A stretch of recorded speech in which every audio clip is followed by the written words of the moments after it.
हमारी सीरीज चल रही है थर्ड ग्रेड जो सामाजिक अध्ययन की शिक्षण विधि है उसके एमसीक्यू करवा रही हूँ। इससे पहले मैंने पहली यूनिट जो सामाजिक अध्ययन की संकल्पना इसके एमसीक्यू करवाए हैं। आज दूसरी यूनिट के करेंगे सामाजिक अध्ययन की शिक्षण विधियाँ। और ये सभी जो टॉपिक है ना ये सेकंड ग्रेड में भी आते हैं। सिर्फ ये शिक्षण के उपागम वगैरह ये सब देखोगे तो ये सभी सेकंड ग्रेड की जो शिक्षण विधियाँ है ना वो यही टॉपिक भी है, कुछ अलग टॉपिक वहाँ है, लेकिन सेकंड ग्रेड के जो प्रश्न होते हैं ना शिक्षण विधियों के वही रिपीट होते हैं। तो ये दूसरी यूनिट है, यहाँ से मैं एमसीक्यू करवाऊंगी अभी आपको। प्रोजेक्ट सामाजिक वातावरण में पूर्ण संलग्नता से किया जाने वाला उद्देश्यपूर्ण कार्य है। ये किसने कहा था? ये परिभाषा तो सेकंड ग्रेड में भी कई बार रिपीट हो चुकी है और रिट में भी हो चुकी है। किलपैट्रिक प्रोजेक्ट विधि के जनक भी किलपैट्रिक ही थे। परियोजनावाद जो दिया था वो जॉन डीवीडी ने दिया था, लेकिन परियोजनावाद विधि या प्रोजेक्ट विधि इसको आगे बढ़ाने का कार्य जो किया था वो किया था किलपैट्रिक ने ही किया था। बाकी जो विधि दी थी वो जॉन डीवीडी ने दी थी। किलपैट्रिक जॉन डीवीडी के शिष्य थे। परियोजना विधि के जनक कौन थे? तो किलपैट्रिक है माना जाता है लगभग, तो क्योंकि कार्य इन्होंने ही किया था ज़्यादातर इस पर, और इसको प्रचार किया, उसको फैलाया वगैरह जो भी था वो सब इन्होंने किलपैट्रिक ने किया था। प्रोजेक्ट कार्य के दौरान प्रोजेक्ट का चुनाव किया जाता है। प्रोजेक्ट यानी कि परियोजना विधि के दौरान जो परियोजना विधि का जो चुनाव किया जाता है वो किसके द्वारा किया जाता है? तो इसके चरण या सोपान याद रखना आप। तो केवल शिक्षक द्वारा, शिक्षकों के निर्देशन द्वारा, सहपाठी और विशेषज्ञ नहीं, शिक्षक के निर्देशन पर टीचर तो सिर्फ बताएगा, छात्र करेंगे, छात्रों के द्वारा इसका चुनाव किया जाता है। और इसके चरण मैं बता दूं सभी, मैंने आपको इंग्लिश में बार बार बताया है कि शिक्षक परियोजना विधि की शिक्षण पद के चरण में परिस्थिति उत्पन्न करना, जिसको इंग्लिश में आप याद रखना सिचुएशन याद रखना, सिलेक्शन, प्लानिंग और क्राइंग, और उसके बाद इवेल्यूशन, उसके बाद है रिकॉर्डिंग, ये सभी थे। ये दूसरा चरण है, आप देख सकते हो सिलेक्शन, मैंने कहा परियोजना का चयन या उद्देश्य करना। हिंदी में नाम याद नहीं रहेगा, इंग्लिश में आप आराम से याद कर सकते हो। योजना जिसे प्लानिंग कहते हैं, तीसरा, चौथा ये रिक्राइंग, केयरिंग, और पांचवा जो है वो है एवेल्यूशन यानी मूल्यांकन, और छठा है वो रिकॉर्डिंग, है ना। इंग्लिश में नाम याद है तो आप हिंदी में किस तरह से भी घुमा के दे देंगे ना तो फिर भी आप कर लोगे। सामाजिक अध्ययन शिक्षण में परियोजना विधि का प्रयोग किया गया, तो गतिविधि के विश्लेषण में, स्वाध्याय के लिए और सामाजिक वातावरण में सीखने के लिए उपयुक्त सभी, तो ये सभी हैं।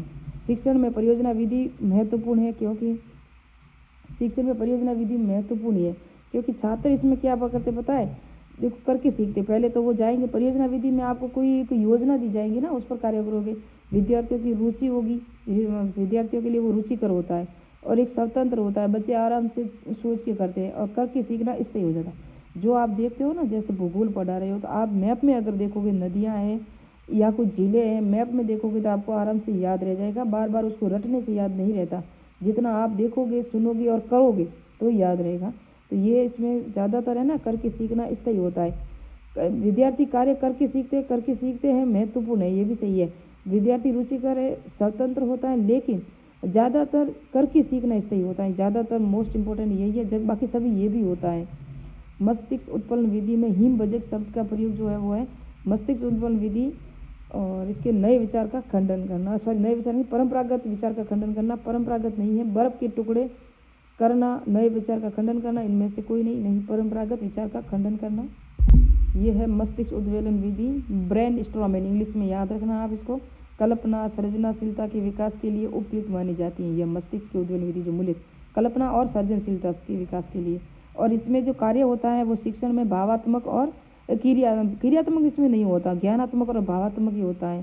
क्षेत्रों में उद्देश्यों की प्राप्ति की जा सके। शिक्षण में समस्या केंद्रित होता है, इसमें शिक्षण कैसा होता है? समस्या केंद्रित होता है।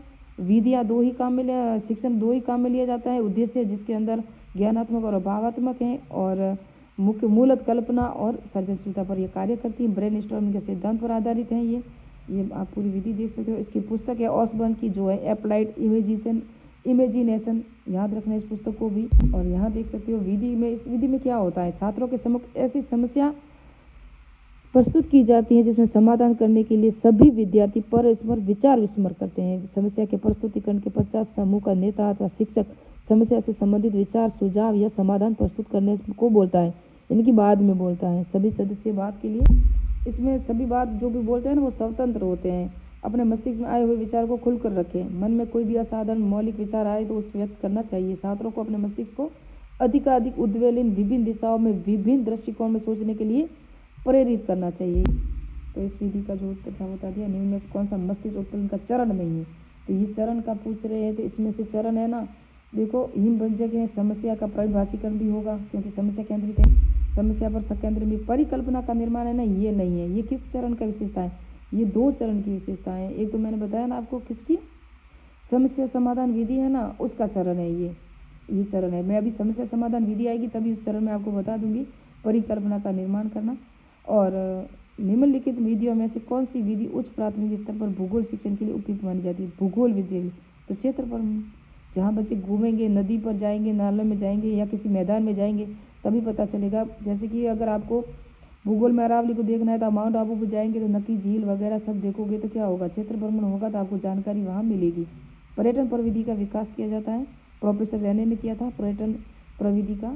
शैक्षिक पर्यटन, विद्यालय की 4 दीवारी के बाहर शैक्षिक उद्देश्यों की पूर्ति हेतु एक सुनिश्चित भ्रमण है। यह परिभाषा स्ट्रक्ट की है। परिभाषाएं भी ज़्यादातर याद रखना, लेकिन पूर्व एग्जाम में आई हुई परिभाषाएं उनको याद रखना। ज़्यादातर परिभाषाएं रटने की जरूरत नहीं है। और 4-5 विधियाँ ही हैं जो बार बार परीक्षा में आती हैं, जैसे परियोजना विधि है, मस्तिष्क उद्बल विधि है, समस्या समाधान विधि है, सामाजिकृत अभिव्यक्त विधि है, वाद विवाद विधि है, प्रश्नावली विधि है। ये 6-7 विधियाँ ही हैं जो बार बार परीक्षा में आती हैं। बाकी सभी विधियाँ रटने की इतनी जरूरत नहीं है। मस्तिष्क उद्बल विधि की उपादेयता क्या क्या है? तो इसमें देखो, सृजनात्मकता को प्रोत्साहन, नवीन विचारों को उत्पन्न करना, सभी सदस्यों को प्रोत्साहित करना, उपेक्षा भी है। अभी मैंने बताया ना, सृजनात्मक तो होगा, नए विचारों को उत्पन्न होंगे, अपने अपने मस्तिष्क में जो विचार आएंगे वही रख देंगे, सभी सदस्य प्रोत्साहित होंगे, सभी मिलकर कार्य करेंगे ना समस्या पर। आदर्श शिक्षण विधि की विशेषताएं क्या है? तो देखो, क्रियाशीलता है आदर्श, सामाजिक गुणों के विकास, इसमें कोई नेगेटिव पॉइंट भी तो नहीं है, तो फिर सभी है। परंपरागत शिक्षण विधि, व्याख्यान विधि, परियोजना विधि, क्षेत्र भ्रमण विधि, खेल विधि। तो परंपरागत विधि है वो व्याख्यान विधि है। जो एक टीचर है होता है ना, वो एक कक्षा में खड़ा खड़ा ही पढ़ाता है, वो वही इमेजिनेशन करता है, जो भी कल्पनाएं वगैरह करता है, जैसे जंगल की, किसी इतिहास की, जो भी, तो वो एक रूम में ही पढ़ाता है ना, कहानी के माध्यम से, कहानियों लोकोक्तियों के माध्यम से पढ़ाता है, वो व्याख्यान विधि है। परियोजना विधि में आप बाहर जाते हो, क्षेत्र भ्रमण में भी आप बाहर जाते हो, खेल विधि में खेल का मैदान वगैरह जहाँ सब होता है, लेकिन ये जो है ये परंपरागत विधि है। सामाजिक अध्ययन की परियोजना का उपकरण करने के लिए पहला चरण कौन सा है? वेरी इंपॉर्टेंट है। अभी अभी मैंने सामाजिक अध्ययन में जो परियोजना विधि इसके चरण सभी इंग्लिश में बताए थे। सिचुएशन, सिलेक्शन, प्लानिंग, अभी बताया ना, इवेल्यूएशन, रिकॉर्डिंग। तो इन चरण को याद रखना। परिस्थिति उत्पन्न करना, यानी कि सिचुएशन, आपकी क्या परिस्थिति है, क्योंकि कभी कभी आप बात में भी कह देते हो कि मेरी सिचुएशन को समझो, आप नहीं समझ रहे हो, यानी कि आप मेरी परिस्थिति को नहीं समझ रहे हो, मैं किस परिस्थिति से गुजर रहा हूँ, गुजर रही हूँ, है ना, इस तरह से। तो ये होता है परिस्थिति उपलब्ध करवाना, ये चरण है। करके सीखने पर आधारित, ये तभी ये देखा हमने परियोजना विधि। सबसे अच्छी शिक्षण विधि वह है जिसमें क्या है, बहुत सहायक सामग्री हो, बहुत वाद विवाद हो, बहुत प्रश्न हो, विद्यार्थी पर आधारित क्रिया हो। बालक को सेंटर में रखना ही होगा। अगर तक जब तक आप बच्चे पर कार्य नहीं कर रहे हो, आप बच्चे को तो सिखा रहे हो, उसको तो शिक्षण विधियों का ज्ञान करवा रहे हो, शिक्षण उद्देश्य, शिक्षण लक्ष्य क्या है, सभी तो विद्यार्थी पर आधारित क्रिया, ये राइट है इसके अंदर। निम्न में से आधुनिक विधि कौन सी है? आधुनिक विधि व्याख्यान, पाठ्यपुस्तक, कहानी, परियोजना विधि। तो आधुनिक विधि में परियोजना विधि आएगी, है ना, ये सही है। व्याख्यान विधि मैंने अभी बताया। परंपरागत विधि, कहानी विधि भी पुरानी है, जो कहानियों के माध्यम से शिक्षा देती है। पाठ्यपुस्तक विधि भी पुरानी विधि है, जो किताबों से ही पढ़ाया जाता है।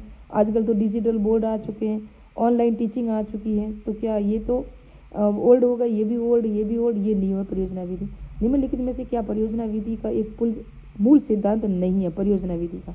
देखो, परियोजना विधि वेरी इंपॉर्टेंट है, इसके प्रश्न ज़्यादा से ज़्यादा आ रहे हैं, तो इसके अंदर वैधता नहीं है ना, बाकी सभी मूल सिद्धांत है। देखो, गतिविधि है, उद्देश्य है, उपयोगिता। वैधता इसलिए नहीं है क्योंकि आप जहाँ बाहर जा रहे हो, हर एक मस्तिष्क में अलग अलग विचार हैं, अलग अलग योजनाएं हैं।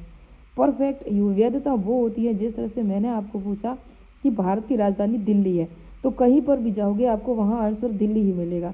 लेकिन आप किसी परियोजना या योजना पे कार्य कर रहे हो तो उसके अंदर कुछ तो त्रुटियाँ रहेगी, तो ये वैधता नहीं है। परियोजना विधि में कितने मुख्य सोपान होते हैं? तो ये 6 सोपानों पर आधारित है, मैंने अभी बता दिया आपको। उसके 4 प्रकार भी हैं जो किलपैट्रिक ने दिए थे। परियोजना विधि पूरी देख लेना, वहाँ मैंने पूरी डिटेल से पढ़ाई हुई है। किसी धार्मिक ग्रंथ के अध्ययन अध्यापन के लिए उपयुक्त विधि कौन सी है? तो धार्मिक ग्रंथ के लिए तो ये कहानी विधि होगी, या बैठे बैठे व्याख्यान कर सकते हो। व्याख्यान विधि के केंद्र बिंदु जो होता है वो होता है शिक्षक। व्याख्यान विधि है ना, उसका केंद्र बिंदु शिक्षक ही होता है। व्याख्यान विधि, कहानी विधि, पाठ्य पुस्तक विधि सब शिक्षक होता है। बाकी परियोजना विधि, खेल विधि, किंडरगार्टन विधि जो भी होती है ना, वहाँ बालक केंद्र बिंदु होता है। बालक समस्या का समाधान सामूहिक रूप से करते हैं, कहाँ करते हैं? तो परियोजना विधि में करते हैं। कहानी विधि का गुण क्या है? तो यहाँ आप सभी देखोगे जिज्ञासा की संतुष्टि, विषय के प्रति रुचि उत्पन्न करना, बालकों की कल्पना शक्ति का विकास करना सभी है। मैं 25% ही करवाऊंगी, अभी 24वां आ चुका है। कार्य गोष्ठी और सम्मेलन सभा में अध्यापक के लिए भाग लेना उपयोगी है, क्योंकि अध्यापक का व्यावसायिक उत्पन्न होता है। अध्यापक का होता है ना, अध्यापक खुद वो व्यावसायिक उत्पन्न होगा तभी बच्चों को जानकारी देगा। तो इसका सर आइडिया देख सकते हो आप। किस शिक्षण विधि में छात्र सक्रिय रूप से भाग नहीं लेते? तो ये है निगमन विधि। ये नियम से उदाहरण की ओर होते हैं, बाकी सभी में भाग ले सकते हैं। तो ये प्रश्न 25 ही थे। ये सीटेट में आया हुआ है, प्रगतिशील शिक्षा पद्धति होती है, वो होती है बाल केंद्रित। तो ये सब थे। मैं नेक्स्ट पार्ट में और MCQ करवाऊंगी। मिलते हैं नेक्स्ट पार्ट में। शिक्षण विधियों के रीट का एग्जाम आ चुका है और ये सेकंड ग्रेड में भी इम्पोर्टेंट है, याद रखना। REET, second grade, CTET, EMRS, KVS, जहाँ भी शिक्षण विधियाँ आती हैं वहाँ ये 2-4 टॉपिक तो मोस्ट इम्पोर्टेंट होते ही है।